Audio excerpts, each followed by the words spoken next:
Энэ бол манай анимын гол дүр Иванага Котоко. Үүнээс цааш Кото гэдээ удаад явчих. Яг одоо тэр эмнэлгийн гадаах сандал дээр сууж байна. Хэсэг хугацааны дараа босоод Коро гэх нэртэй анимын бас нэгэн гол дүрийн залуу дээр очиод мэдлдэг. Харин Коро манай эмэгтэй хэн гэдгийг нь огт танихгүй байлаа. Кото хэлэхдээ чиний амь насыг аварсан үнийг яаж мартаж чадаж байна гэхэд энэ нэгний тусалцаа эрэхтэй болоод би нэг хөхөнгөө алдаал байсан огт санахгүй байх шүү гэдэг. Ингээд Кото 2 жилийн өмнө энэ эмнэлэгт юу болсныг ярьж өгөв. Коро эмнэлгийн коридороор алхаж байхад хүүхдүүд гуйлдэж байгаа түүнийг санаандгүй түлхчихдэг. Үүнийг нь харсан манай эмэгтэй Корог унаж байхад нь ардаас нь барьж аваад түүнд туслав. Ингээд Корогийн найз өхөн Саки газрээд манай эмэгтэйд төв утсан дуучлаараа гэж таларснаа илэрхийлэхэд Коро амиг минь аварсан эмэгтэйг эзэж мартахгүй гэдгээ яг хэлэхдээ зэрэгцэн манай эмэгтэй анхны харцаар Коро дурлцдаг. Тэгээд дээрэс нь нэмээд дотроо бодохдоо Корог чөтгөршиг ивэртэй ямааш гэж дотроо бодно. Харин хүмүүс ахад ингийн л нэг хүүхэд. Энэ бүгдийг сонссон Коро болсон үйл явдлыг санаад би эмэгтэй хүний царайг тогтохдоо мó ялангуяа малгай хүмүүс чухал бүр танихгүй байна гэдээ уучлалтгүй байна. Ингээд манай эмэгтэй хажууд нь суугаад дахиж өөрийгөө танилцуулаад ахиж намайг хизээж битгий мартаараа гэд чамайг найз өхнөөсөө салсныг чи мэдсэн. Шинэ харилцаа эхлүүлэх бодол байгаа юу? Би 2 жил энэ мөчийг хүлээлээ. Надтай үерхэхгүй гэж шууд асуучтیں۔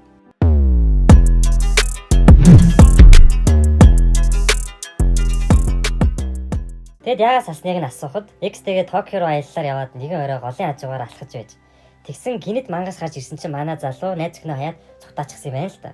Үүнийгээ хэлээд би чиний найз залуу байхад тохиромжгүй гэхэд би чиний хэлсэн чи итгэхгүй байна. Айз зугтсан нь чи биш. Тэр мангас чамайг хараад айз зугтсан биз дээ. Тэгээ найз өхөн чи үүнийг хараад чамаас айгаа салсан биз дээ. Яагаад чи яг хий юм бэ гэхэд бүх мангасууд намайг хараад бусад хүмүүсээс аюултай гэдгийг мэддэг болохоор гэж тайлбарлаад чи өөрөө яг хий юм бэ гэж асуув. Манай эмэгтэй өөрийгөө домогт гардаг амьтад мангас болон сүнснүүдийн мэрэгэн ухааны бурхан гэхэд Коро хэлсэнд нь итгэхгүй байгаагаа хэлнэ. Кото хэлсэндээ итгүүлэхийн тулд 6 жилийн өмнө нийтлэгдсэн сониныг уншаарай. Түүн дээр алга болсон охин 14 хоногийн дараа зүүн хөлөнд тасарсан, баруун нүд нь ухагдсан байдалтай олдсон гэсэн байна.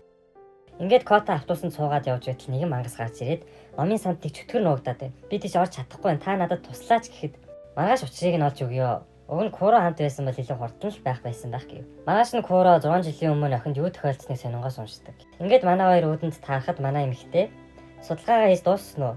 Одоо намайг бурхан гэж итгэсэн үү гэхэд сонингоос болсон явдлын талаар уншсан ч гэсэн энэ нь чамайг бурхан гэж нотлох зүйл биш гэхдээ зэрэгцэн нэг залуу гүйж байхдаа тэдний өмнө үнэг болж хуураад номын санг чөтгөр сүйтгэдэн та туслаач гэж хэлснээ Коро хараад маш их айдаг.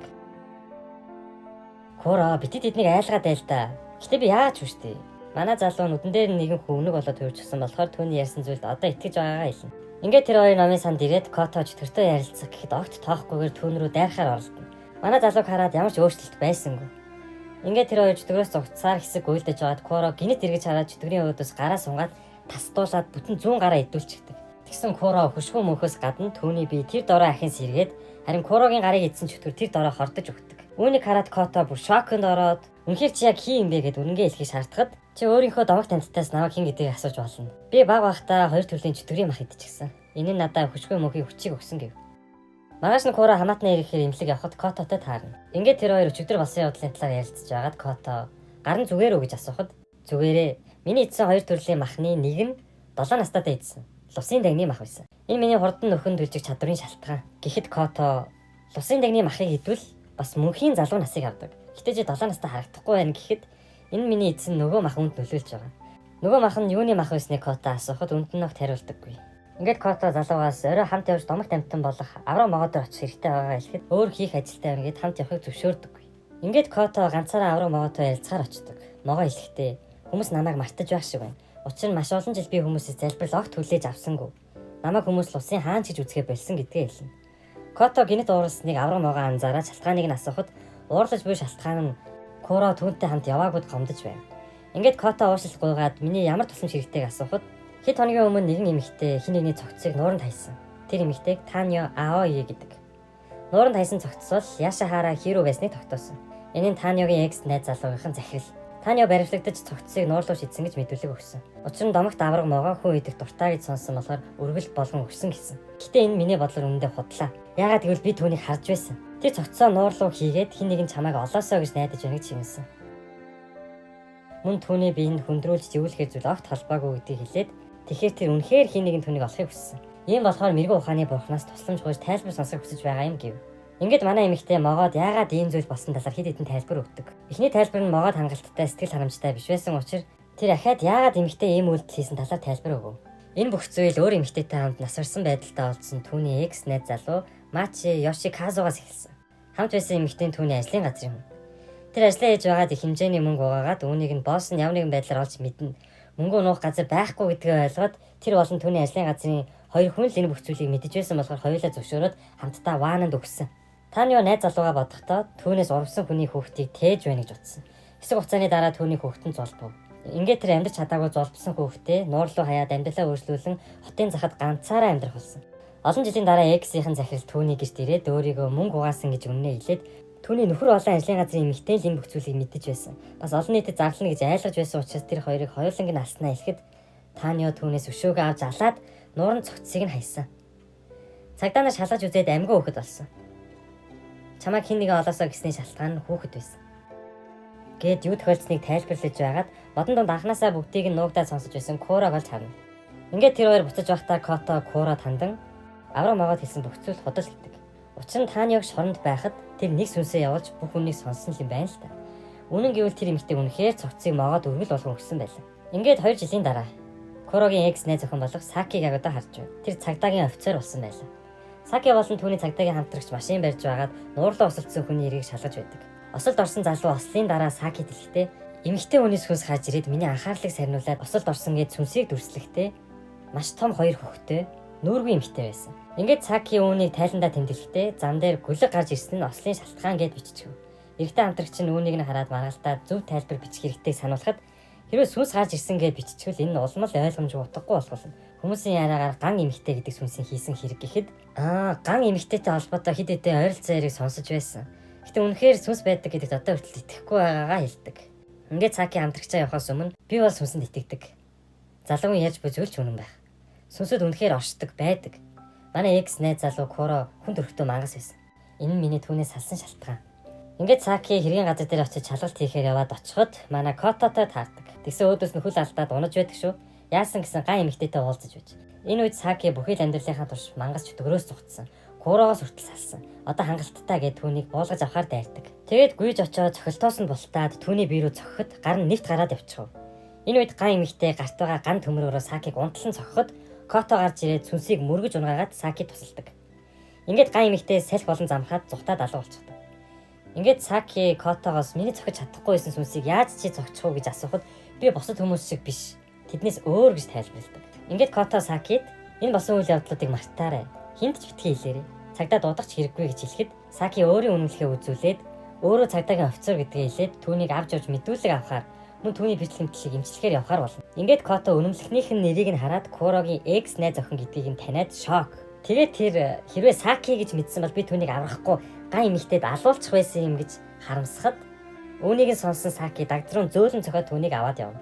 Ингээд тэр хоёр Сакигийн гэрт нь ирэхэд Кото Куро бид хоёр яг одоо үерхэж байгаа бүр хайрандаа бүр умбаж байгаа гэд хамт авахулсан зураг үзүүлэхэд зургийг нь харсан Саки энэ зургнууд дээр Куро нэг л дургу байгаа юм шиг ад заргалтай биш л харагдаж байна да гэхэд Кото санал нийлэхгүй хүлээн зөвшөөрөхийг хүсдэггүй. Ингээд Саки хэлэхдээ би 4 жил түүнтэй үргэлжсэн учраас түүнийг сайн мэднэ. Чи түүний сонирхдаг төрлийн охин биш гээд чамайг ган эмэгтэйтэй тулалдаж байхад Куро яагаад хамт байгаагүй асуухад 7 өдрийн өмнө тэр таг алга болчихсон. Хамгийн сүүлд бичсэн мессеж нь намайг битгий хайгаараа гэсэн байсан. Ингээд тэр хоёр хэсэг ярилцж байгаад Кото гэрээс нь гараад аврах том арга ясны сүнсийг ашиглан түүн дээр суун явдаг. Энэ үед гэртээ байгаа Саки ган эмэгтэй сүнсийг өгөхөөс өмнө хэн байсан талаар судалж эхэлнэ. Түүний нэрийг Карен Нанасэ. Тухайн үедээ 18 настай байсан. Өөрийнхөө амьдралд тийм сэтгэл хангалуун биш байсныг олж мэддэг. Нэг өдөр Нанасэ гол дүрийн санал хүлээн аваад үүнээс хойш бүр маш алдартай болж түүнийг дагдаг хүмүүсийн бүр үнэхээр шүтэн болж байсан байж. Саки үргэлжлүүлэн судалсаар Нанасэтэй холбоотой вебсайтыг олоод энэхүү сайтаас Саки мэдхийг хүсэж байсан бүх мэдээллүүдээ олж авна. Түүний аав нь санаандгүй байдлаар шатнаас унаж гадны нөлөөгөө нас орсон байв. Харин хүмүүсийн амд амьдсан яриагаар Нанасэ өөрийнхөө аавыг алсан гэж ярьдаг юм. Энэ сургалаас болж тэр алдартай болсноо үзэн ядаж мөн өөрийн гэр бүлийнхнийхээ ч нүрийг харж чадхааргүй хэмжээнд очдог. Учир нь сургалаас болж хэвлэл мэдээллийнхэн түүнийг явуулахгүй мөн жүжиглэх ажлуудаас нь чөлөөлсөн байв. Хэдэн өдрийн дараа дээрээсээ маш том ган төмрөөр даруулаад өгсөн байдалтай барилгын талбайгаас олддог. Нөгөө талд Кото ган эмэгтэй сүнсийг устгах талаар судалгаа хийж байлаа. Учир нь түүний домогт амьтад болон сүнснүүд ган эмэгтэйгээс айгаад ойртож чадахгүй байдаг. Кото тэдний оюун ухааны бурхан учраас энэ асуудлыг шийдэх ганц хүн гэж өөрийгөө бодно. Ингээд Кото хоолны газар байж байтал нэгэн хүүхдийн сүнс гарч ирээд ган эмэгтэй гарч ирснийг хэлдэг. Кото заасан байршил дээр ирэхэд ган эмэгтэй хин нэгэнтэй тололдож байгааг харав. Тэгсэн тэр нь манай Коро байлаа. Яг энэ үеэр Саки бас хурж ирээд тэр хоёрын тололдохыг харж зогсоно. Тэгсэн Коро маш том ган төмрөөр цохиулж толгоонд зад. Тэр өөрийгөө маш хурдан нөхөн түлжүүлж гинэд эмэгтэйн дайралт бүрийг таамаглах чадвартай болсон байлаа. Саки үүнийг хараад яаж ингэж байгааг нь гайхаж байхад Кото түүний бав ахтай идсэн чөтгөрийн махны нөгөө мах нь Кудан гэдэг нэртэй чөтгөрийн мах байсан. Куданы махыг идсэн хүн бүр тухайн үед өвхөж байлаа. Гэтэ түүний имэн л усын дагны мах болон Куданы махыг Кород өгдөг. Куданы махыг идэх нь хамгийн сүүлийн шалгалт байв. Ингээд Коро амьд үлдэж чадсанаар ирээдүг харах чадварыг олж авсан. Гэтэ Коро өксний дараа л тухайн чадвар нь идэвхжиж эхлэх байсан. Тэгсэн ган эмэгтэй Корог алаад чадварыг нь идэвхжүүлж гисэн. Ингээд тэр үхээд буцаж амьлаад ирээдүг харж чаддаг болоод ган эмэгтэй бүх хөдөлгөөнүүдийг таамаглаад эмэгтэй хүзүү хуглаад алчглаа гэж бодсон чинь энэ нь огт тохирол учруулаагүй байж тараад буцаад хүзүүгээ хэмтэн оруулаад зүгтаад алга болчихдог. Коро нөгөө хоёрыг хараад тэр хоёр дээр очиод хоорондоо ярилцж байгаа Сакигийн гэрлөө очихоор болно. Ингээд тэр гурав ган эмэгтэйг устгахын тулд яах ёстой талаараа ярилцж байхад Кото тэр бусад сүнснүүдээс тис өөр төрлийн сүнс. Учир нь тэр түүний шүтэн биширдэг хүмүүсийн төсөөллөөр бүтээгдсэн. Эдгээр хүмүүсийн ам дамцсан яриагаар улам тархсаар түүнд нэр болон харагдах байдлыг төсөөллөөрөө тодорхойлоод эцэст нь бодит сүнс болсон. Саки Котогоос яаж ийм олон адилханаар төсөөлнө гэж боломжтой гэж юу гэхэд боломжтой. Учир нь түүний фэнүүдийн нээсэн вебсайтн дээрх зурагнаас болсон. Тэгэхээр түүнийг зогсоохын тулд дахин шинээр ган эмэгтэй түүх зохиох хэрэгтэй. Жишээ нь ган эмэгтэй бол сүнс биш гэд үүнийг нь хүмүүс хараад сүнс гэдэгт нэтгэхээ болох үед ган эмэгтэй оршин тогтнол үгүй болох боломжтой гэд Нанасагийн талаар илүү их мэдээлэл хэрэгтэй учраас Сакигаас түүний мөрдөн байцаалтын материалыг асууна. Энэ материал дээр Нанасагийн эрхтэй холбоотой нарийн мэдээллүүд байгаа.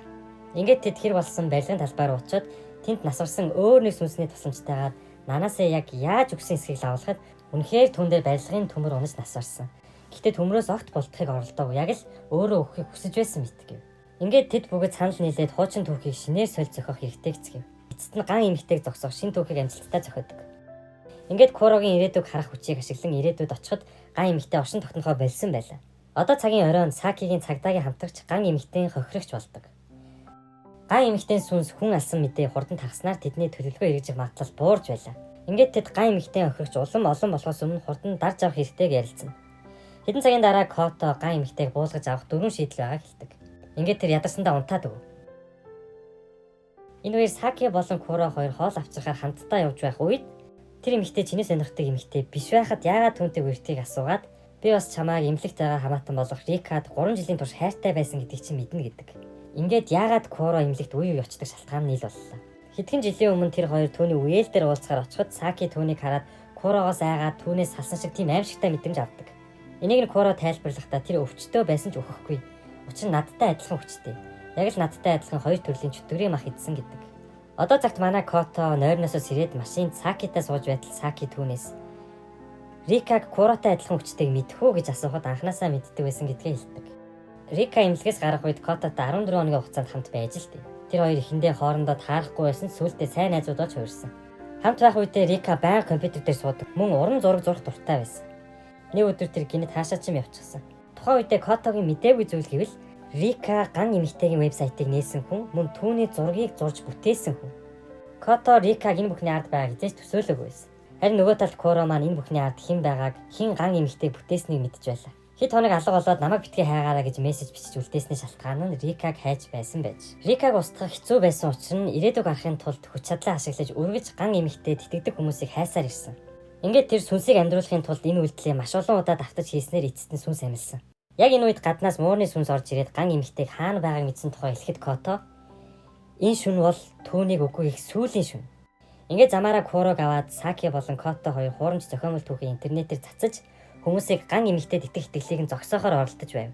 Харин манай Коро Нанасагийн эсрэг тулалдаж байлаа. Кото интернетээр хүмүүсийг Нанасагийн сүнс жинхэнэ биш гэдэгт итгүүлэхийн тулд тэр бол сүнс биш жинхэнэ хүн. Өөрийн үйлдсэн гинт хэрэгээ нуухын тулд ган эмэгтэй шиг хувцлаад алалгаа үйлдэж байсан. Учир нь сүнс аллага үйлдсэн бол цагдаагийнхан хизээч өөрийг нь барих боломжгүй гэж бодож байсан. Гэх мэтээр интернетээр бичиж байсан ч хүмүүс хангалттай итгэж өгөхгүй маргалцсаар л байв. Хэд хэдэн шалтгаануудыг хэлж Нанасаа оршдоггүй гэж итгүүлэхийг оролдсон ч гэсэн энэ тийм ч үнэмшилтэй бүтэлтэй болохгүй л байлаа. Ингээд эцэст нь хамгийн сүүлийн 4 дахь түүхийг интернетээр хуваалцдаг. Нанасыг Карен үхээгүй. Амьд хിവэрэ байгаа. Учир нь тэр аавыгаа алсан алуурчин гэж цуурхлаас салж олонний анхаарлаас гарахын тулд гэр бүлээсээ холбоо тасарч шинээр эхлэхийг хүсээд өөртөөгөө төстэй эмэгтэйг бас танилцаад найзууд болсон. Нэг өдөр шинэхэн эмэгтэй найзаасаа тусламж хүсээд өөртөө адилхан болж хэвлэл мэдээллийнхнийг түүнээс холдуулахыг хүсдэг. Ингээд эмэгтэйч зөвшөөрөөд үсээ бодуулаад түүний хувцсыг нь өмсдөг. Ингээд хэвлэл мэдээллийнхэн байхгүй газар буюу барилгын талбайд тэр хоёр оройдоо уулзахаар болно. Ингээд орой нанаасаа нөгөө эмэгтэйг цохиж ухаан алдуулаад дээрээс нь барилгын ган төмрийг унгаасан. Ингээд түүний нүүр царайн дээр нь унсан болохоор өөр хүн гэдг нь танигдахгүй гэж үзсэн. Ингээд нанаасаа тэр эмэгтэй оронд өөрийгөө энгийн амьдралаар амьдарч эхэлсэн гэхэд зарим хэрэглэгчид хэрвээ нанаасаа үнэхээр амьд байгаа бол ган эмэгтэйн сүнс ямар учиртай юм бэ гэж асуухад өөр хэрэглэгчид магадгүй жинхэнэ нанаасаа өөрийгөө өгсөн гэж хүмүүс итгүүлэхийн тулд ган эмэгтэйн сүнсний түүхийг зохиосон байх. Сүнс гэж байхгүй, энэ бүхний ард нанаасаа өөрөө л байгаа байх гэдэг. Ингээд бүгд нанаасыг амьд мөн өөрийнхөө амьд гэдгийг нуухын тулд тэр вебсайтаа өөрөө нээсэн гэсэн түүхэнд итгэж эхэлдэг. Эцэст нь Куро ган эмэгтэйн сүнсийг алаад тэр алга болж энэ дэлхий дээр оршин тогтнохоо байлдаг. Тэдний дараагийн даалгавар бол Курогийн хамаатныг олж түүнийг устгах. Ингээд сизон 1 дуусаж байна. Хэрвээ энэхүү бичлэг 1000 лайк хүрвэл дараагийн сизон 2-ыг оруулах болно.